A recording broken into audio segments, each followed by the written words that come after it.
Crunch those chips in a hurry. All right, well, let's look at chapter 4. We roll right along here. Help if I turn that on. All right, so then the first 12 verses, this talks about the sin offering.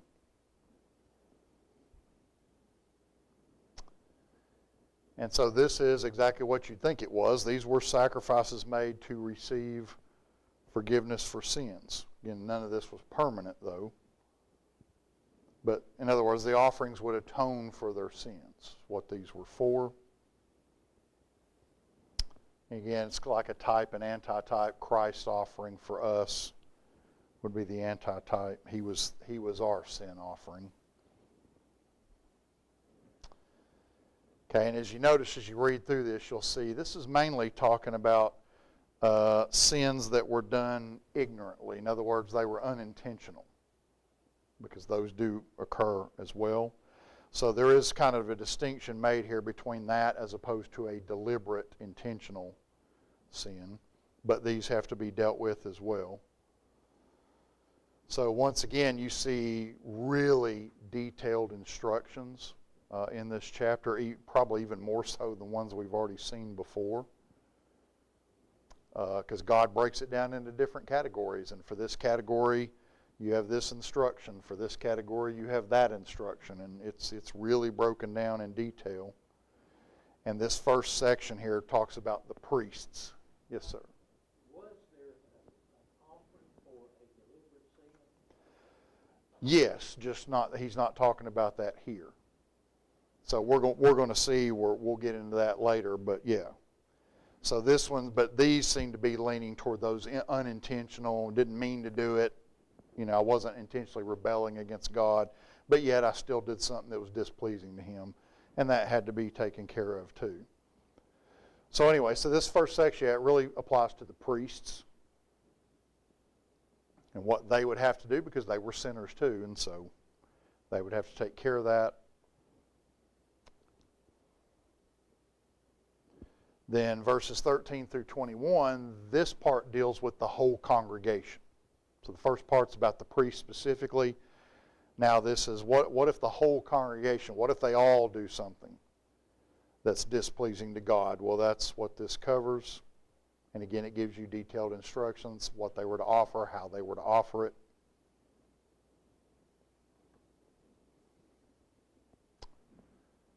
Then verses 22 through 26. This applied specifically to the rulers of the Israelites. So first you had the priests, and then they had just everybody as a group when they did it. Now this is just the leadership. Moses, Aaron, Joshua, the people that were in positions of leadership, Hun, some of these others that we've looked at. What happens when they do this? So it gives instructions what they were expected to do to atone for what they'd done.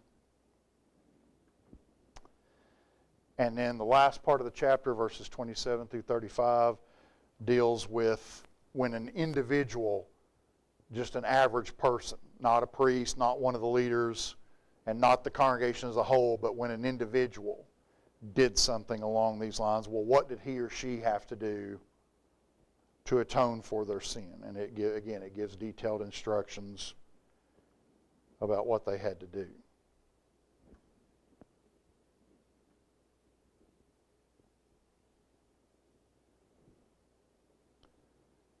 Okay, so as you notice, a lot of this we can go through quicker because there's just a lot of details, but as long as you've got the general idea, this is what they were doing, why they were doing it. We're not expected to, we have to remember, it had to be this kind of goat with it,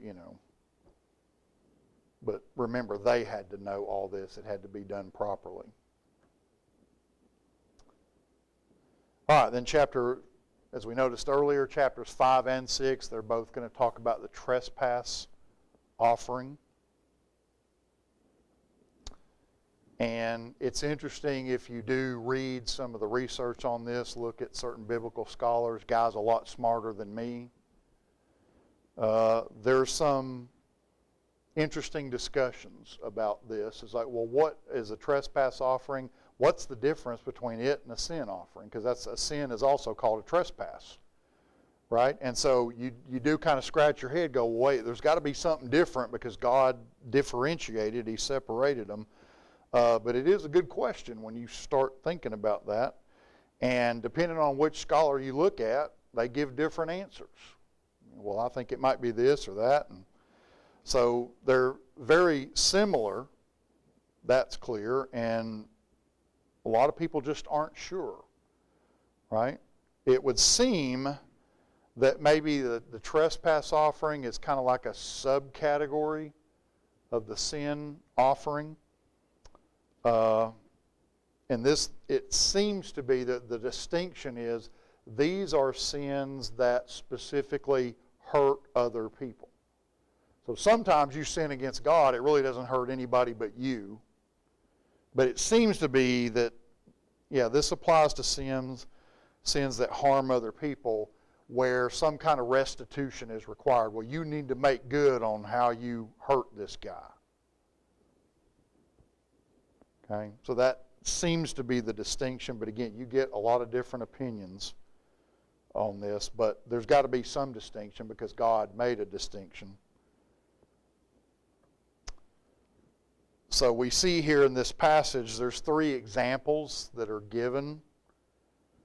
So one is refusing to tell the truth under oath. That would fall in this category. It talks about if you come into contact with something unclean, an unclean animal, something. And then it also talks about failure to keep a promise. You took an oath, you made a vow, and then you didn't follow through on it. So these are some examples that are given here. And then it tells you, okay, what do you need to do to fix that? It gives you some instructions about that.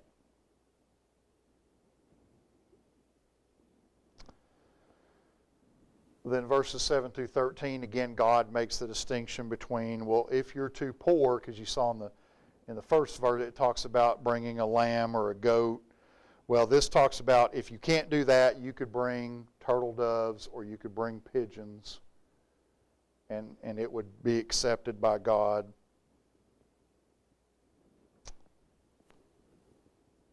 And then it says, for those that are even too poor to do that, for the very bottom of society, they could bring an ephah of flour. An ephah of flour. E-P-H-A-H. I should have put that up there. E-P-H-A-H. Now, we use that word all the time, right? Just go to the grocery store, say, can you give me an ephah of that? They'll go, what? But what is that? Well, an ephah was equal, that was a measurement they had. It was equal approximately to what we would say is 5 gallons. Okay? And so they could bring an ephah of flour.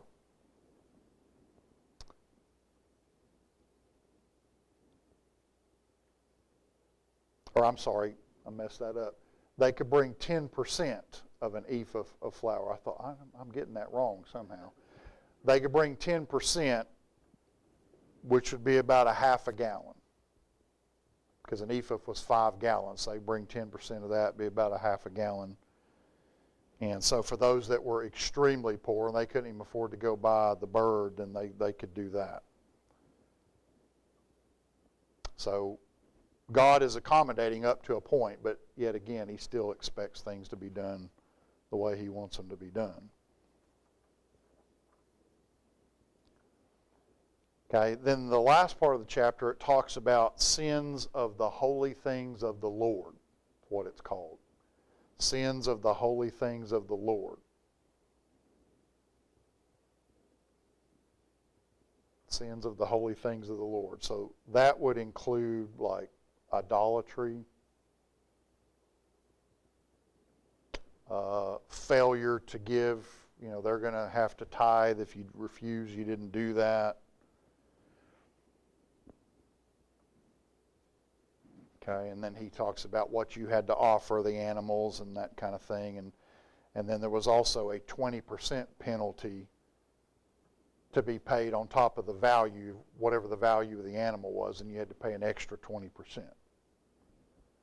So again, you get some detailed instructions in there about that.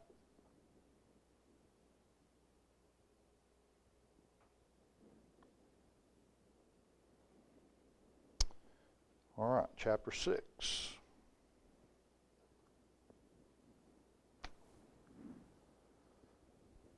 So in the first section here, we see this is about cases of moral fraud. So again, God breaking down into various categories, a lot of detail. What about this? What about that? And God's got an answer for all these things. Okay, so cases of moral fraud.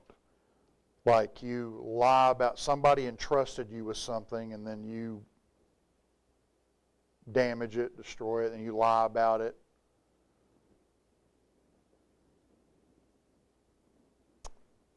I think it mentions lying in a partnership. You lie to your partner.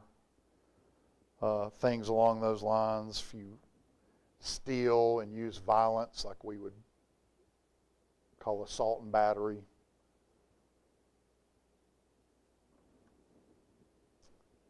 If you found something that was lost and you lied about it, somebody came looking for it and, hey, did you find my wallet?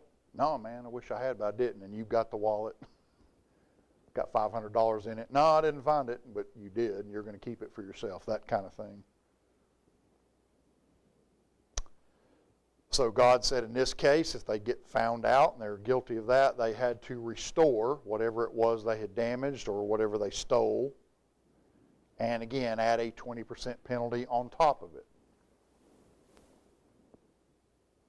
So if you stole $100, then you'd have to pay back $120.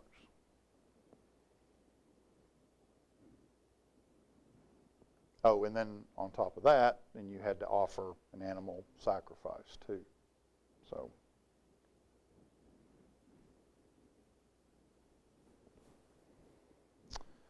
all right, then verses 8 through 13. And this is kind of the final part of the first section of the book. And so it really starts here in verse 8 of chapter 6, and it goes through the end of chapter 7. But now you're going to see instructions to the priests about their role in all these sacrifices that are being made. Okay, so again, God's going to give them detail to Aaron, his sons, and the ones that follow. This is the way these things have to be done.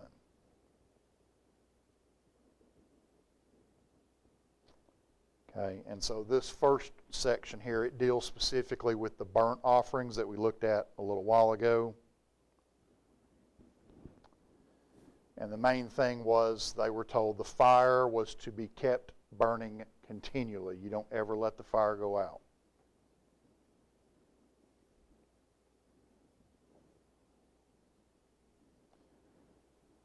Okay. You could also compare that to Jesus, right? He's the light for us that never goes out.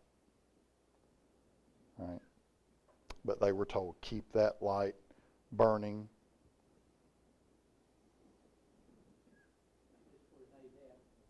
Well, we're about to get to that. Yep.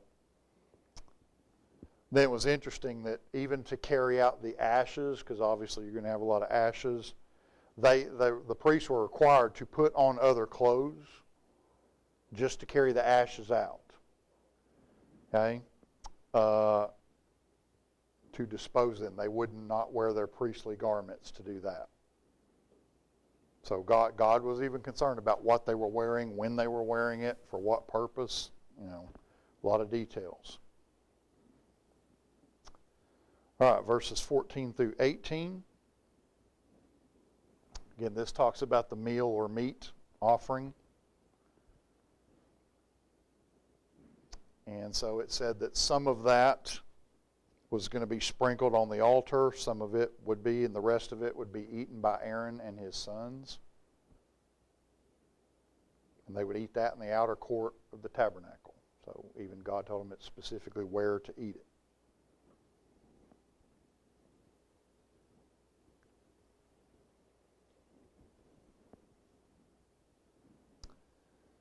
Okay, then verses 19 through 23 talks about the consecration of the priest. And that's when that event took place, that's when the meal or meat offering was divided.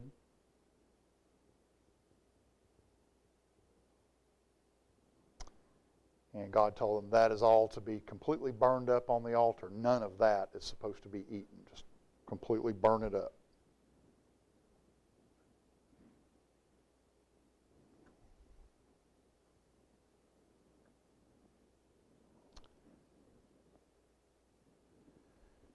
And then the last part of the chapter, verses 24 through 30, this dealt with the sin offering. This could be eaten, and the priest who offered it had to eat it in the outer court.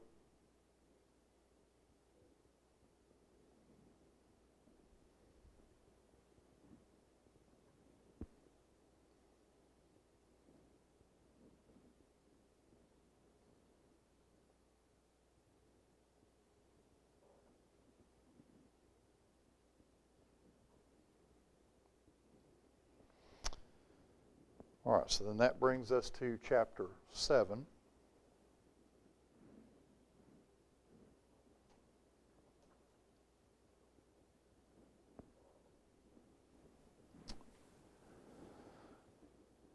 And so verses 1 through 10, the first section, it deals with the trespass offering. And this one, God said, I only want part of the animal burned. And Aaron and his sons, they could eat whatever was left over. So again, there are different requirements for each of these offerings. And interestingly enough, this one, the other ones were you eat that in the outer court, whatever you can eat, you eat it. This one was to be eaten in the holy place. Not the most holy place, but in the holy place.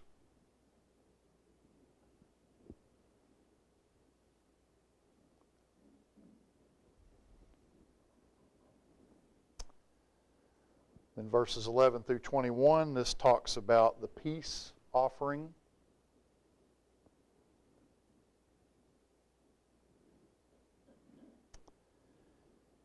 And then God kind of divides that into a couple of categories. So one was thanksgiving, not our version of thanksgiving, but a thanksgiving offering that had to be eaten the day it was offered. And then you had what he called a vow and voluntary offering that had to be eaten within 2 days. And then if whatever you didn't eat, you had to burn it and get rid of it. And pretty much all these things, God said, anybody that violates this was considered to be an unclean sinner, and they were to be driven out of the camp. So that applies to a lot of these things.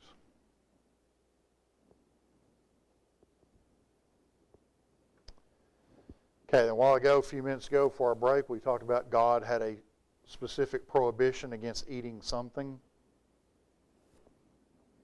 which was what? Blood and fat, right? So again, you see this here in verses 22 through 27. So again, God says, don't eat those. They're vital to the sacrifice. And again, anybody that did that was to be driven out of the camp.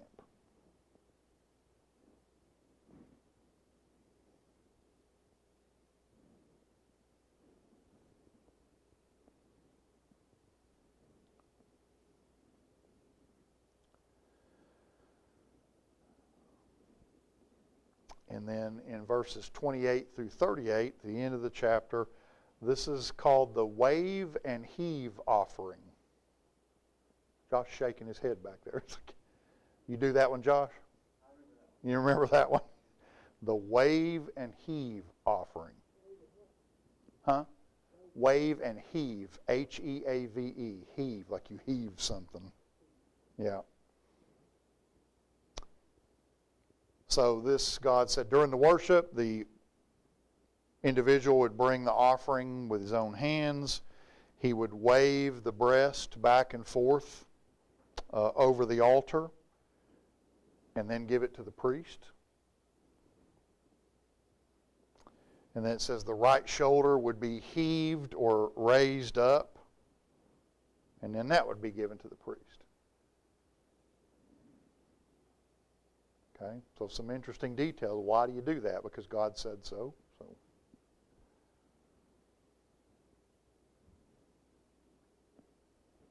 Okay, so that one's kind of interesting, different.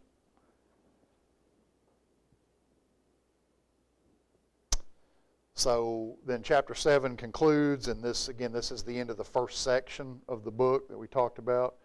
Gives a summary concerning all these various sacrifices. So God kind of summarizes everything that we've seen up to this point.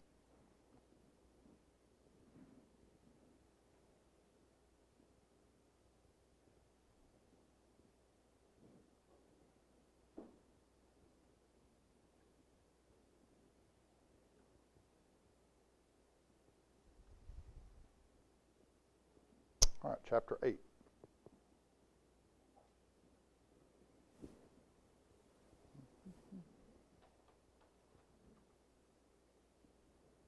Oh, I guess that is working now. Did y'all switch the clock? I think it is working, but there used to be one over there. I thought that was bigger, and now it's smaller again. So y'all do those things just to confuse me, and it's not hard to confuse me. So, but I do believe that's accurate. That's pretty close to what my phone says. So. Yeah. Well, I've been looking. I thought, I'm pretty sure that was over anyway. It failed. So you retired it. That was a heave offering, right? I heaved that right into the dumpster, right? Yeah. All right, so verses 1 through 13. So we're entering the next section of the book, which is chapters 8 through 10. This deals specifically with the priesthood. Okay, and so obviously by this point the tabernacle has been constructed. The instructions for the sacrifices have been given. And so now we see where Moses will consecrate the priests, Aaron and his sons, so that now the tabernacle worship can begin once Aaron and his sons have been consecrated, cleansed by Moses. Okay, so this particular ceremony, which will only be done one time, Moses will do it. Okay, so he will perform the role that from then on, afterwards, when you're going to consecrate other priests, who will do that? The high priest, right? But in this case, Aaron's going to be the first high priest, so somebody's got to consecrate him, so Moses will do it.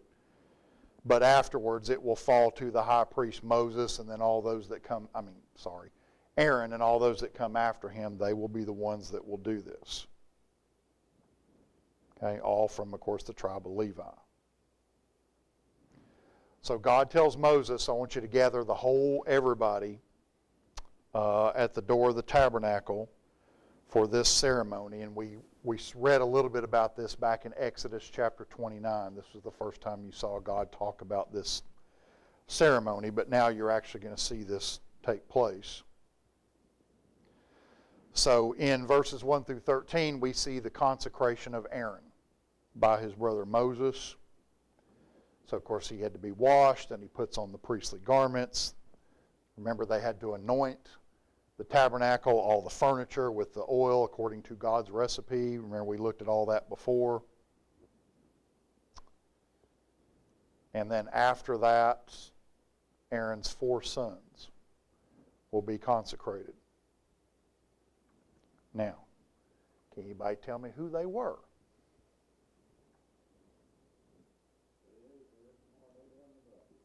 See, Jim's got it down, right? Say it again, Jim, slower. That's right. So everybody's heard of Nadab and Abihu for obvious reasons, right? But Eleazar and Ithamar also 2 other sons of Aaron. So after Aaron is consecrated, then those 4 boys, they will also be consecrated. So then verses 14 through 32 talks about the sin offering for the priests. It talks about the burnt offering. And remember in Exodus we talked about there was an interesting detail to this where they took the blood of the ram of consecration and they put that blood in 3 specific places. Anybody remember? Which ear? The right ear, the right thumb, and the right big toe. All right? Okay, all that was done to Aaron. So his right ear, his right thumb, his right big toe, and then it was done to each of his 4 sons. And then Aaron and his sons then ate that ram, and whatever was left over they didn't eat, they burned it.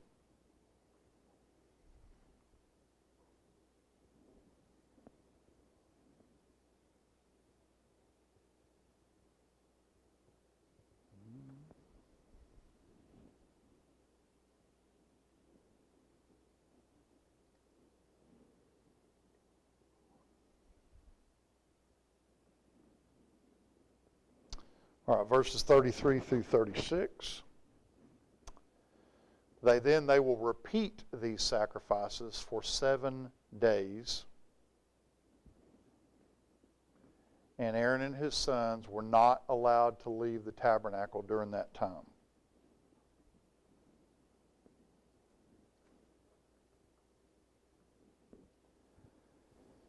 And again, we're skipping a lot of the details. I'm just giving you kind of the overall picture here.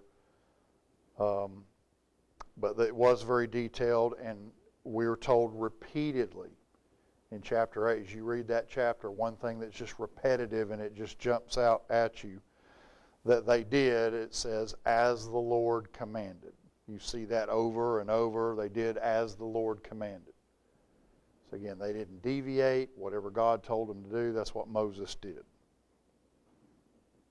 Okay? Again, good lesson for us. Do as the Lord commanded.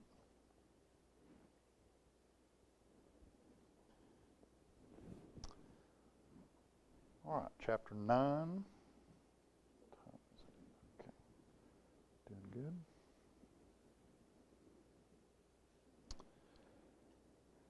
So as we said, this went on for how many days? 7. So they did a whole week, 7 days, right? So on the 8th day, Aaron and his sons began their work as the priest of God. And we see the first thing Aaron had to do was offer sacrifices for himself. Why would he have to do that? Because he was a sinner too, like everybody else, right? So that's the first thing he had to do before anything else he would do would be acceptable unto God.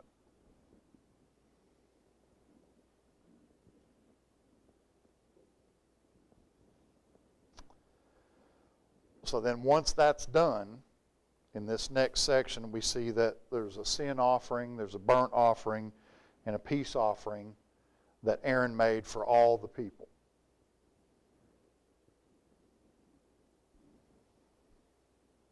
Okay, sin offering, burnt offering, peace offering.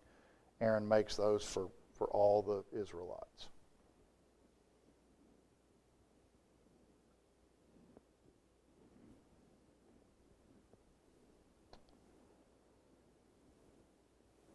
Okay, then in the last couple of verses we see that Moses will lead Aaron into the tabernacle for the first time as a fully consecrated and anointed high priest.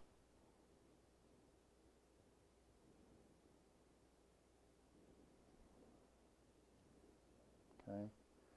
So we see that the glory of the Lord appears as what?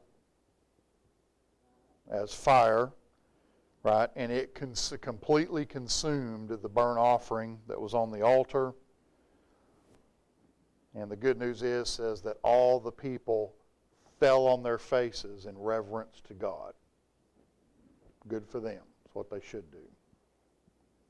Are they always going to do that? No. But at this juncture, they're in pretty good shape right now.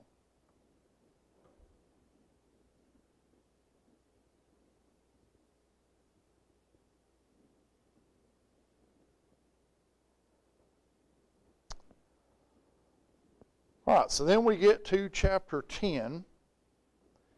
And people don't know anything else about the book of Leviticus. They know something about this. This is the death of Nadab and Abihu, two of Aaron's sons. So these two guys and their brothers, Eleazar and Ithamar, they had just been consecrated by Moses. And so apparently, they did not wait for further instructions from God, and they offered a fire that God had not commanded.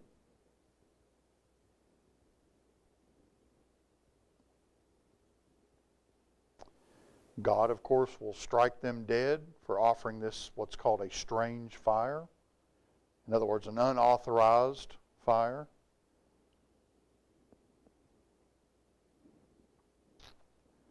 And we see that Moses at this point, he reminds Aaron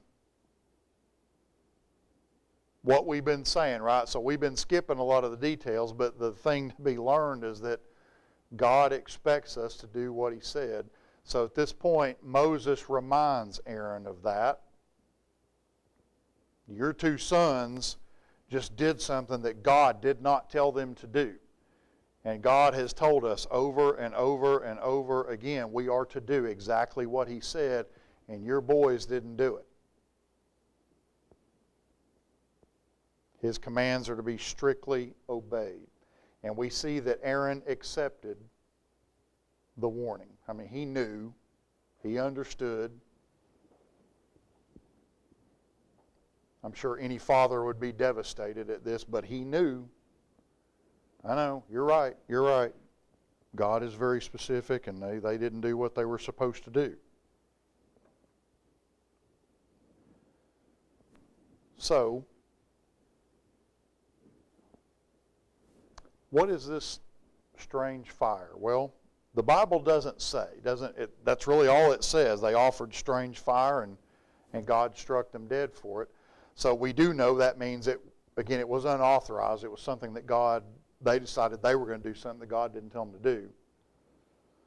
Well, what is it exactly? Well, if the Bible doesn't tell us, all we can do is kind of speculate.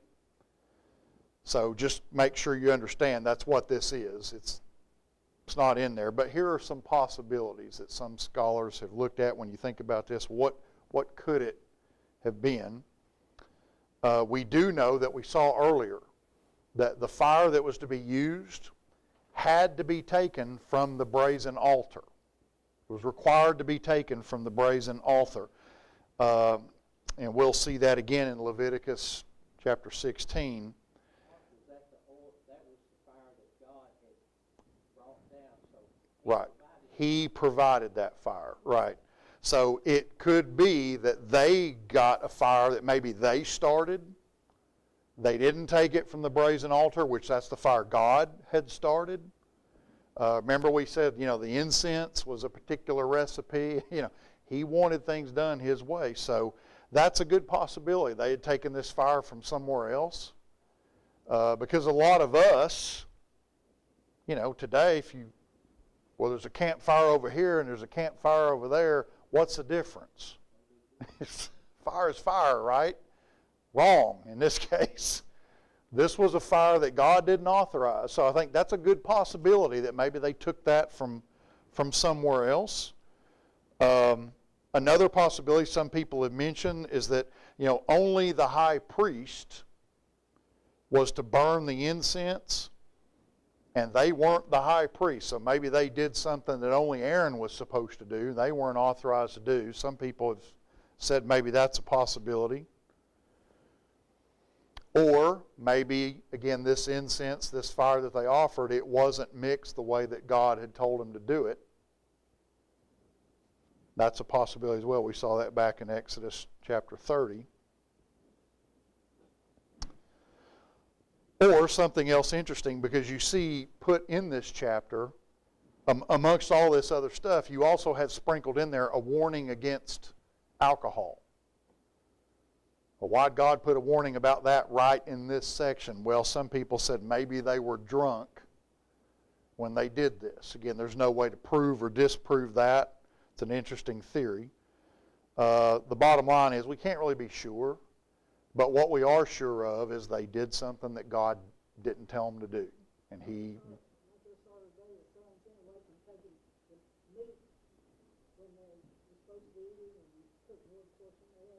Yeah, I mean, they did something God was displeased with, and they should have known better not to do this strange fire, whatever it was. Okay? And again, the same thing is true for us. Let's just stick to what God said. Let's do what he told us to do. Don't add to it. Don't take away from it. We do that, we're going to be safe. We're going to be pleasing unto God. Okay? So Moses then, he gets Aaron's cousins to take the bodies out of the camp for burial. And here, there's something really interesting in here that, again, a lot of us would, man, that's kind of harsh, isn't it, or kind of cruel, but Moses forbade Aaron and Eleazar and Ithamar, the other two boys, he specifically forbade them for showing any grief. You cannot mourn your dead sons. Again, you and I might think, well, wow, that's really harsh. Why do you think God would do that? You can't mourn those two boys. Because they knew better and they shouldn't have done it. They did something sinful. They did something wicked. They were held to an even higher standard because they were priests. Right? And so he said, if you mourn, it's almost like you're going along with their wickedness. You're questioning whether they deserve to die, and you can't do that. This is a message to everybody else that God ain't kidding. He's not playing around. Yes, you will be blessed tremendously if you obey him. And when you don't, there are serious consequences to be paid, up to and including physical death. And of course, spiritual death is the worst consequence to be paid. But it might seem like they were against God punishing those boys if they mourned them. So he said, you can't do that. Now, the other Israelites, interestingly enough, they were allowed to mourn them, but just not Aaron and the other two boys. Now, did they mourn them in private? It'd be hard to think they wouldn't, but they certainly could not show any public display of grief or any of that kind of thing for doing this. Okay, so that's kind of an interesting part of that story. Then verses 8 through 11, this is where we have thrown in it. Right after this account, then you have this warning against alcohol, which is why some people speculate, well maybe alcohol had something to do with this. I don't know. Doesn't say that. But it is in it. Why would you stick that warning right there? So that's why some people think, well, maybe that it had something to do with it. But the idea is God is not going to tolerate irreverence in worship. He's just not going to do it. But he talks about here that alcohol, the implication is it is unholy, it is unclean, it is something that must be avoided by faithful children of God. That's the idea.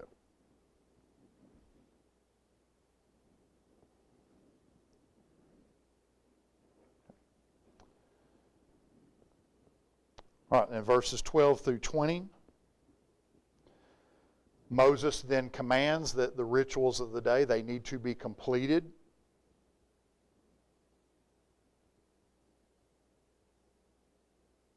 And he gives details about where and when you could eat. The wave and heave offering and the burn, all those things. You get some instructions about that. And like the wave and heave, interesting, that could be eaten at home, and that included Aaron's daughters. God said they could partake of that, even though they weren't priests.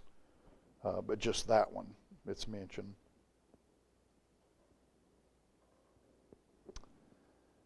Okay, so then we see that Moses, he searched for the part of the sin offering that was to be eaten.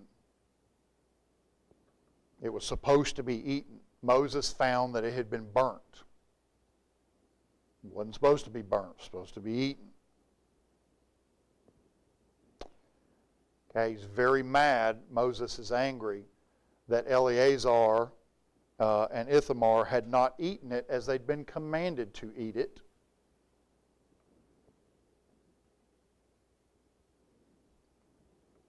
And so Aaron tries to defend his other two sons to his brother, Moses, and saying, well, the sin of Nadab and Abihu, because they had sinned against God. So Aaron acknowledged that they had sinned against God. He said, well, because they did that, it made eating this impossible. You can't do that because they'd sinned against God. I guess he's saying it made the offering unclean because they had done that.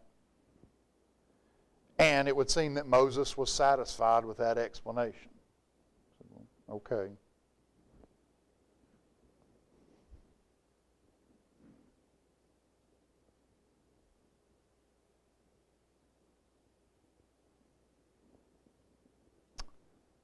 All right, chapter 11. Now we go to the next major section of the book, which this deals with requirements for worship. So he's talked about the sacrifices, he's talked about the priests and what they're supposed to do. Now is how is he to be worshipped? Okay, and this is again chapters 11 through chapter 22. We'll see the focus will be on this. And then, as typical, God is going to further subdivide this into various topics, kind of under these general headings. So, first of all, you've got purification. Okay, so in other words, ceremonial holiness. And that's chapters 11 through 16. We'll specifically deal with that. Okay, if you're going to worship God, you've got to be purified. Chapters, like I said, chapters 11 through 16. And then you've got separation, or this was moral holiness. You see that chapters 17 through 22.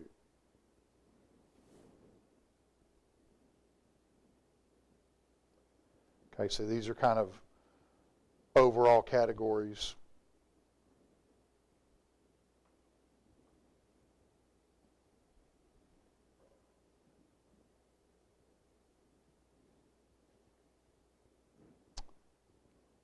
All right, so then chapter 11, which is part of the purification, this will discuss specifically the difference between clean and unclean foods, what may be eaten, what may not be eaten.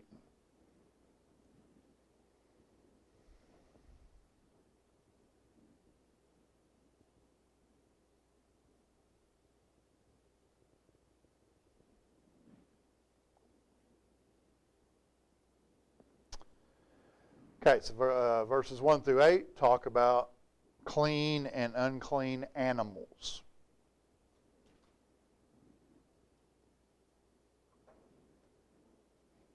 Okay, and so some examples are given. They could eat anything that it says parted the hoof or chewed the cud. Those were allowed to be eaten. But he does give some examples here of unclean animals, such as a pig, of course. Rabbits were considered to be unclean.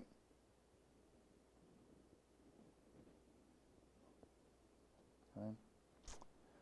Then verses 9 through 12 talks about clean and unclean fish. Basically, they could eat any fish that had fins and scales. If it didn't have that, they couldn't eat it.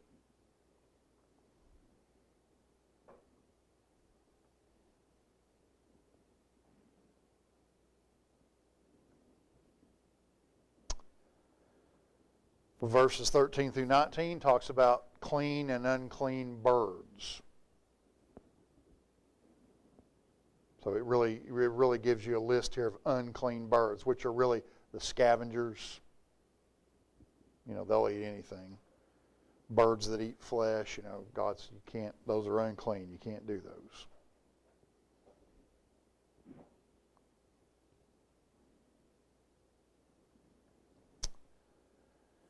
So you talk about details in here. So verses 20 through 23, God talks about unclean flying insects. Probably didn't know there was such a thing, but there is. Okay, so God said you can only eat those that have legs above their feet, such as a locust. You could eat that. But there are a lot of bugs that don't, and those are all unclean. You can't eat it. So it gives you some details about that.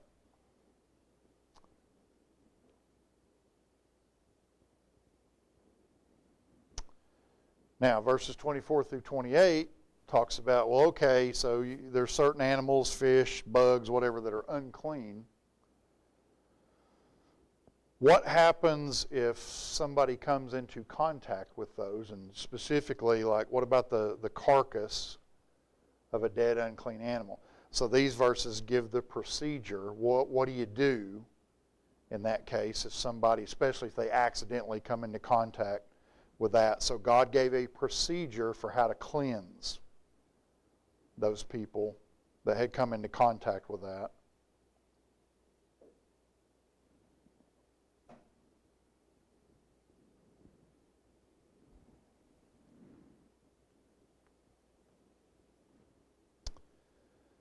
Okay, verses 29 through 31 and 41 and 43.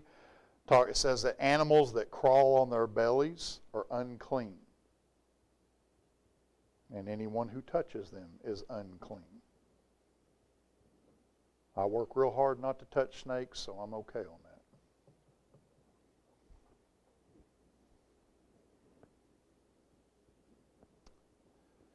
Verses 32, 38. This talks about unclean vessels, like cooking utensils that come into contact with things that are unclean. Like, a mouse is unclean, so if you had a plate on the table and a mouse ran across it, well, the plate's now unclean. So God talked about, well, this is how you would fix that. Okay? This is how you clean it, or if you can't clean it, you destroy those items.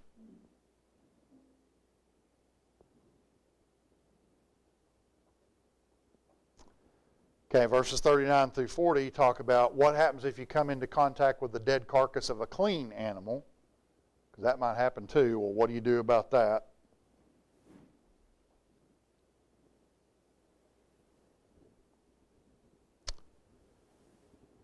And then verses 44 through 47. So God closes out declaring that these were the laws of holiness.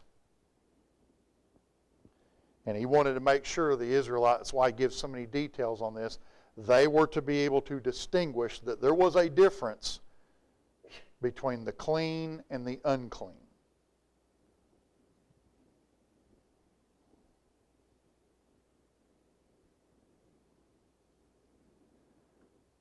Now, God doesn't specifically state the purpose, but the idea probably is because these laws would distinguish Israel from all the other nations. So Israel would be considered clean, all the others would be considered unclean. Part of going into, again, when God's going to tell them, do not marry them, do not intermingle with them, do not participate in their idolatry. You stay away from these people. They are unclean. So it's probably setting that up. Emphasizing in the need of having purity when you're dealing with God. The Israelites, they're supposed to be holy people. They're supposed to be different. What about us today? We supposed to be like everybody else in the world? No, we ought to stick out like a sore thumb. We're supposed to. Yeah, we should.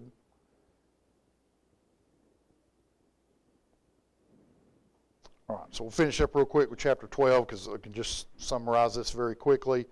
This chapter is about purification after childbirth, because the woman was considered unclean after giving birth. So God gives the procedure here for cleansing both a male child, a female child, And so he talks about the offerings that had to be made, purification, you got a burnt offering, sin offering. And then here he also mentions the fact that a male child, you had to do something specific with the male child. What was it? Had to be circumcised on what day? Eighth day. Okay. Wonder why God did that. Well, modern science has told us that's when your blood has the best chance to clot. On day 8 of your life, your thrombin or whatever it is, there's some kind of chemical in there. It will never be higher in your whole life. If you live to be 100, it'll never be higher than it is on day 8. So if you're going to do a surgery, that's the best time to do it, when your blood has the best chance to clot. So, of course, God knew that long before we figured it out. Because why would he say, what day 8? Who cares what day it is? That's why he would do that. So, all right, so we'll give it a stop there. So we'll pick it up in 2 weeks, because I guess Eric will do 2 classes next week. And then 2 weeks from now, Lord willing, we will finish up beginning in chapter 13, and we'll go through the end of the book. So whatever questions we got to, you guys that are taking it for credit, you can do those, and Lord willing, I'll be here next week, just won't be teaching, so you can turn those in. And that way Josh won't have 3,000 pages left. He'll only have 1,500. So, all right, we'll take a break, and then Brother Jim will do his class.